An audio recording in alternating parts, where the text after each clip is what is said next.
ശബരിമല വിമാനത്താവളത്തിനായി ചെറുവള്ളി എസ്റ്റേറ്റിന്റെ ഭൂമി ഏറ്റെടുക്കാനുള്ള സർക്കാർ ഉത്തരവ് ഹൈക്കോടതി റദ്ദാക്കി. സർക്കാർ ഉത്തരവ് ഭൂമി ഏറ്റെടുക്കൽ നിയമത്തിലെ വ്യവസ്ഥകൾ പാലിച്ചില്ലെന്ന് കോടതി. ഉടമസ്ഥാവകാശം സംബന്ധിച്ച് കേസ് തീർപ്പാക്കാതെ ഭൂമി ഏറ്റെടുക്കൽ നടപടിയുമായി മുന്നോട്ടു പോകുന്നതിനെതിരെ കൈവശക്കാരനായ അയന ട്രസ്റ്റ് ആണ് കോടതിയെ സമീപിച്ചത്.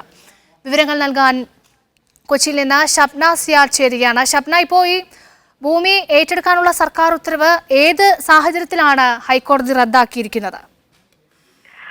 ശബരിമല ഗ്രീൻഫീൽഡ് വിമാനത്താവളത്തിനായി കാഞ്ഞിരപ്പള്ളി ചെറുവള്ളി എസ്റ്റേറ്റ് സർക്കാർ ഏറ്റെടുക്കുന്നത് നേരത്തെ തന്നെ ഹൈക്കോടതി സ്റ്റേ ചെയ്തിരുന്നു. ഭൂമി ഏറ്റെടുക്കാനുള്ള സർക്കാർ ഉത്തരവ് റദ്ദാക്കണമെന്ന് ആവശ്യപ്പെട്ട് ഗോസ്പൽ ഏഷ്യ എന്ന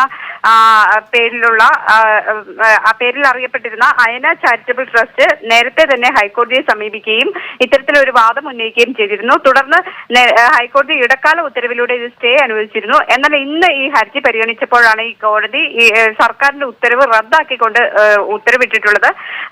ഈ ഭൂമിയുടെ ഉടമസ്ഥാവകാശം സംബന്ധിച്ച വർഷങ്ങളായി തർക്കമുള്ളതിനാൽ ഭൂമി ഏറ്റെടുക്കൽ നിയമത്തിലെ വ്യവസ്ഥയനുസരിച്ച് കോടതിയിൽ നഷ്ടപരിഹാര തുക കെട്ടിവെച്ച് ഭൂമി ഏറ്റെടുക്കാനായിരുന്നു സർക്കാർ ഉത്തരവിറക്കിയത്.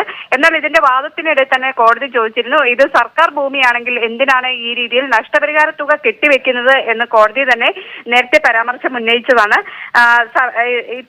സർക്കാരിന്റെ നടപടി ദുരുദ്ദേശപരവും നിയമവിരുദ്ധവുമാണ് എന്നായിരുന്നു ഹർജിക്കാരുടെ വാദം. അതുപോലെ തന്നെ നഷ്ടപരിഹാരം കെട്ടിവെച്ച് ഭൂമി ഏറ്റെടുക്കുന്നതിന് സർക്കാരിന് ഭൂമിയിൽ ഉടമസ്ഥാവകാശം ഇല്ലെന്നതിന് തെളിവാണ് എന്ന് ഇത് തടയണം എന്നും ഹർജിക്കാർ കോടതിയിൽ ഉന്നയിച്ചിരുന്നു.